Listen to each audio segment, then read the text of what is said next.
உற்சாகமான இரவு வணக்கம். சன்ரைஸ் செய்திக்காக இணையவள செய்தி தொகுப்புடன் நெதர்லாந்தில் இருந்து செல்வி நித்யானந்தன்.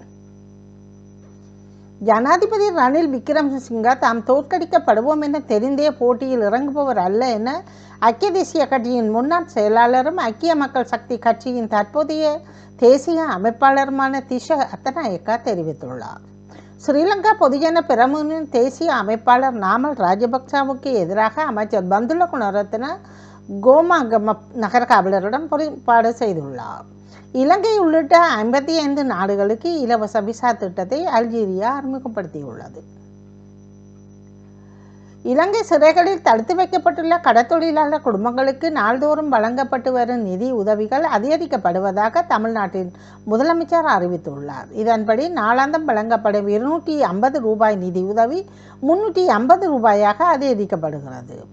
இலங்கையில் தடுத்து வைக்கப்பட்டுள்ள இயந்திர படகுகள் வழங்கப்படும் 5 லட்சம் ரூபாய் இழப்பீடு 6 லட்சமாக உயர்த்தப்படும் என்றும் முதலமைச்சர் மு.க. ஸ்டாலின் அறிவித்துள்ளார். கேரளாவில் பெய்து வரும் தொடர் கனமழை காரணமாக வயநாட்டின் பல இடங்களில் நிலச்சரிவு ஏற்பட்டிருக்கிறது. இதுவரை 12 பேர் உயிரிழந்துள்ளதாகவும் தெரிய வந்திருக்கின்றது. உயிரிழந்தவர்களுக்கு தலா 2 லட்சம் ரூபாய் நிதியுதவி கொடுப்பதாக பிரதமர் நரேந்திர மோடி அறிவித்துள்ளார். கப்ராவிலிருந்து மும்பை நோக்கி வந்த எக்ஸ்பிரஸ் புகையிரதம் தடப்புரண்டு விபத்துக்குள்ளாயுள்ளது. இந்தியாவுக்கும் மாலத்தீவுக்கும் இடையிலான கடந்த சில காலமாக மோசமான உறவு நிலவி வரும் நிலையில் இப்போது அந்த நிலை மெல்ல மாறத் தொடங்கியுள்ளது. சமீபத்தில் நடந்த மாலத்தீவு சுதந்திர தின விழாவில் கலந்து கொண்டு பேசிய அந்நாட்டின் அதிபர் முய்சு இந்தியாவுக்கு நன்றி தெரிவித்துள்ளார். மேலும் இந்தியாவுடனான வர்த்தக ஒப்பந்தம் குறித்தும் அவர் சில முக்கிய கருத்துக்களை தெரிவித்துள்ளார். வடகொரிய ஜனாதிபதியான கிம் ஜாங்கின் உடல்நிலை மோசமாகி வருவதால் தனது மகளை அடுத்த பதவியில் அமர்த்துவதற்கான திட்டங்களில் ஈடுபட்டுள்ளதாக தென்கொரிய உளவாளிகள் தெரிவித்துள்ளார்கள். பிரான்ஸை சுற்றியுள்ள நகரங்கள் 2024 பாரிஸ் ஒலிம்பிக்கிற்கான நிகழ்வுகளை நடத்துவதால் பல தொலைத்தொடர்பு சேவைகள் முடக்கப்பட்டுள்ளதாக தெரிய வந்துள்ளது.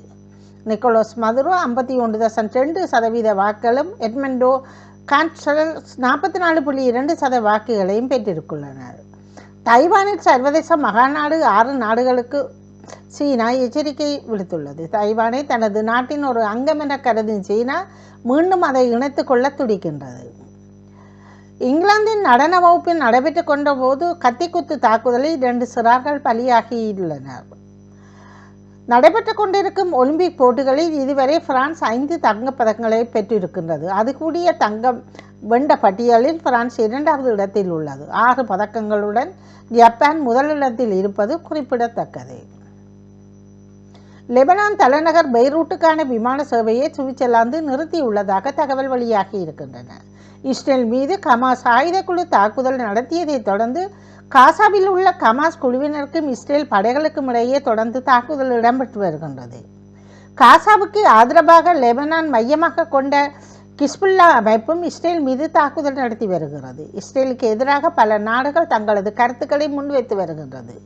இந்த நிலையில் நேட்டோ அமைப்பில் இருந்த துருக்கியை வெளியேற்ற வேண்டும் என்று இஸ்ரேலிய வெளிவிவகார அமைச்சர் நேற்றைய தினம் அழைப்பு விடுத்துள்ளார். இந்த விவகாரம் 2 நாடுகளுக்கும் இடையே இன்னும் பதற்றத்தை அதிகரிக்கும் என்று அரசியல் நிபுணர்கள் தரப்பு சுட்டிக்காட்டுகின்றனர். துருக்கி ஜனாதிபதி எர்டோகனின் மிரட்டல் மற்றும் அவரது ஆபத்தான வாக்கு வன்மம் ஆகியவை இஸ்ரேல் வெளிவிவகார அமைச்சர் கோபம் கொள்ள வைத்துள்ளதாக கூறப்படுகின்றது.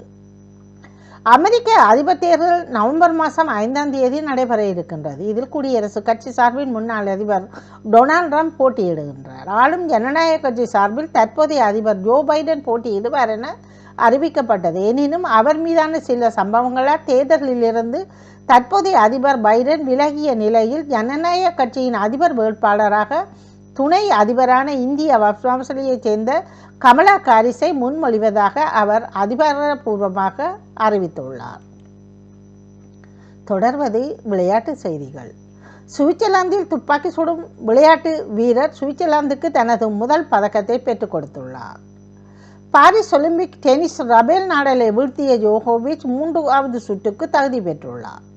ஆசிய கோப்பை தொடரின் அடுத்த 2 சீசன்கள் எப்பொழுது நடைபெறும் என்ற இடங்கள் தற்பொழுது அறிவிக்கப்பட்டுள்ளன. இத்துடன் செய்திகள் நிறைவடைகின்றன. நன்றி, வணக்கம்.